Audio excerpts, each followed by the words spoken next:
Hi, I'm Larry Puckett, the DCC Guy.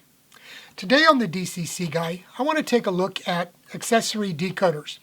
You know, in a previous video, I gave you an overview of how to use the Switch 8 accessory decoder from NCE. But there's a lot of other ones available on the market, so let's take an overview of the kinds of things that are available, and we'll get into a little bit about how they're used. So let's go ahead and get started. First things first, just what are accessory decoders and what are they used for? Well, accessory decoders are basically a type of decoder. They're very similar, as you can see from looking at this Digitrax DS44 decoder. It looks almost identical to a mobile decoder that you would install in a locomotive, but it's an accessory decoder. And the wiring and everything that's available on it is used to control things like turnouts or any other kind of accessory. Just like a mobile decoder, it responds to addresses. And in most cases, we're talking about something around 2048 different addresses on the, I know that that's the number for the DS64. Some of the others I've seen only have 2043. And so you can expect some variability in the number of addresses that are available. But, you know, are you going to control that many, 2040 some odd accessories on your layout? Most people won't need it. So there's just a heck of a lot of capability there for you when it comes to addressing and using a lot of these different accessory decoders. So you can use accessory decoders to control your turnout switch machines. You could use it to control LEDs. You can use it for road crossings and crossing gates and flashers and that kind of thing. Any type of accessory that operates off of electricity can be controlled potentially with an accessory decoder. And that's why they're called accessory decoders. Okay, so that's what they are. So let's take a look, and I can't possibly cover all of the different types of accessory decoders, so I'm just going to give you a look at some of the ones that are available.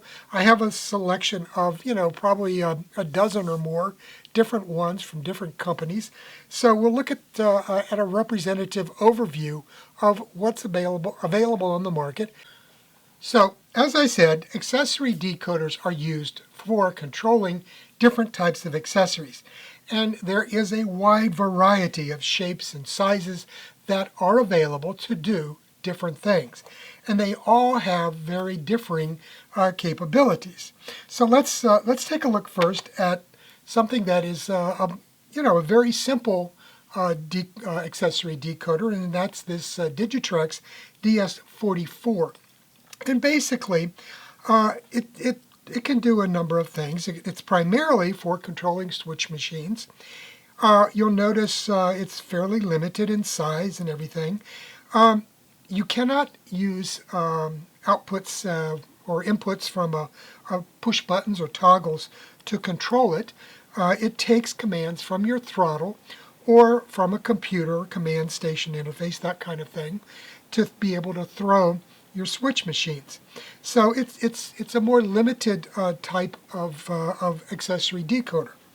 This, on the other hand, is the Digitrax DS64.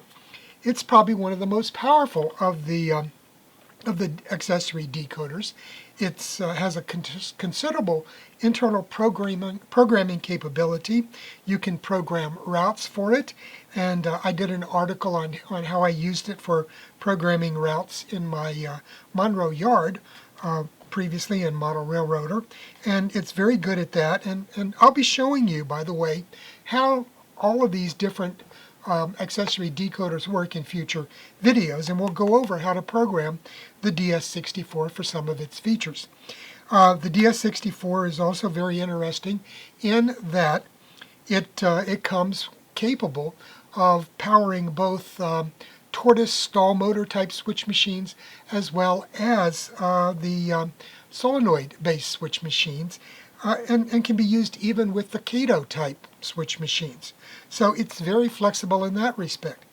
You can also use it to control, in addition to controlling tortoise switch machines and the like, you can use it to control crossing gates and the lights at crossing gates. You can use push buttons or toggles to work with it.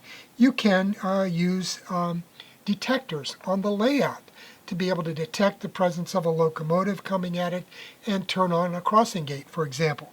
So it's very flexible in that respect.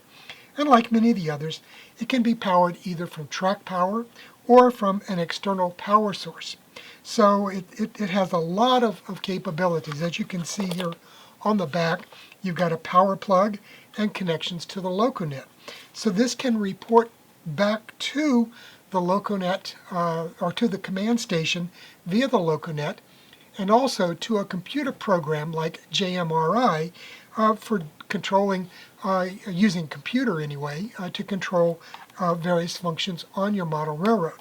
So it's very, very, very capable unit, and it can be a little bit daunting to program some of the really advanced features, but one of the great things is in Decoder Pro, there is a special capability to program the Digitrax DS64 using simple graphic point-and-shoot type programming capabilities.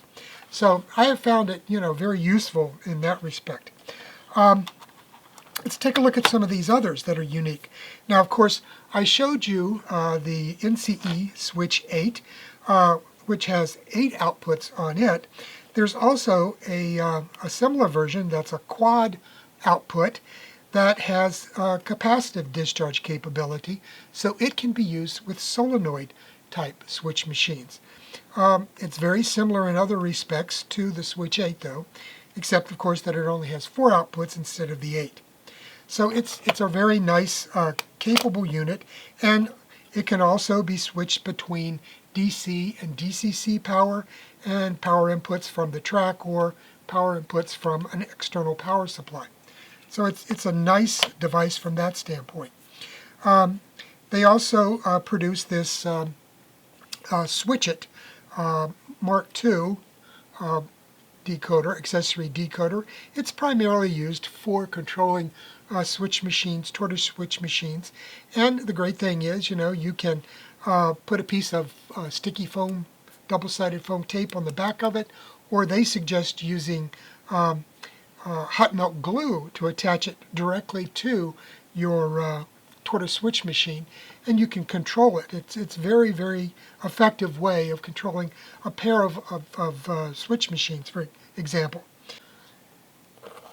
And another type of accessory decoder that NCE has been producing for the last couple of years is this Illuminator and this Light It. And you can see that basically there's an Illuminator right here built into this device. Now these are used specifically for controlling LEDs, and I believe there's you can control 3, I believe, LEDs with each one of these, and they're sold in 3 and 6 packs. And then the Light It here, you can see these little plug connectors here on the end of it. These are designed for plugging in the Just Plug lights that are made by Woodland Scenics. So you can plug those into this device, and you can control the lighting functions of the LEDs using this accessory decoder, and control them, with your throttle, your command station, whatever. So these are a neat little feature. They have considerable capability as far as flashing lights and other lighting effects. Okay, so these are a really nice little advancement out of North Coast Engineering. Another company. Oh, and let me point something else. I said that the Digitrax DS64 has extensive programming capability built into it, and also through the command station for routes, and and also with Decoder Pro. Now, the Switch 8 does not have that kind of programming capability. However, NCE makes this device called a mini panel, and this works in coordination with their command stations to be able to do fancy programming of routes and other capabilities, and animation even with a switch 8. So it offers an extended capability on those type of accessory decoders. Now, for some time, a company called DCC Specialties, they're the ones that make the PSX series of circuit breakers and power managers. They've been producing a whole series of specialty accessory decoders. I think they started primarily with the hair, which was a very early version. It plugs right on to the bottom of the circuit board on the tortoise switch machine. And, it allows you to control the tortoise switch machines, and it has some expanded functionality. All of these have some degree of capability of detecting a locomotive approaching a turnout and throwing that turnout so that the route is set correctly for it. So they're all a neat feature with considerable programming capabilities.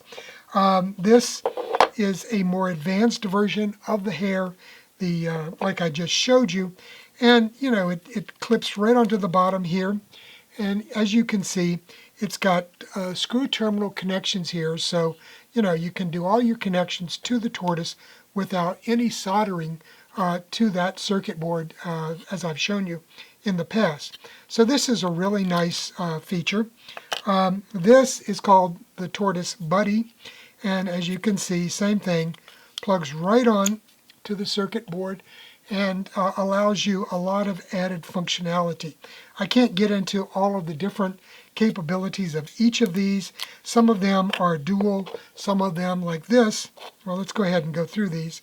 This one here, these are all rabbits, or hares, excuse me, and this one was the Tortoise Buddy. So we've got two hares, a Tortoise Buddy.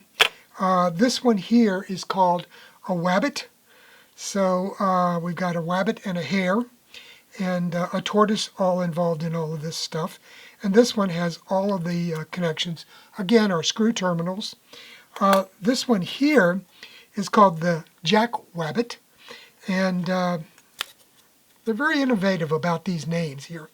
Another thing that several of these have is the ability to feed back to Loconet. So you can see on this one, if you own a Digitrack system, you can just hook your Loconet cables in right here, and it will report back to the command station and say a program like JMRI of the status of the turnouts that it controls.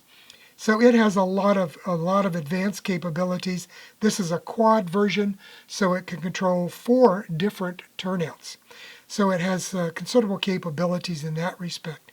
And a lot of these, as I've said, have the ability to talk back to a command station.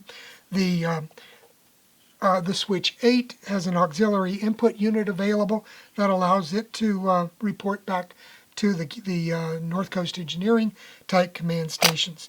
And that's one thing you find, that although accessory decoders in their simplest state can be used just like regular decoders with any DCC system, some have advanced features that obviously are built to take advantage of the command station that they're designed to really work with. They're made by that manufacturer.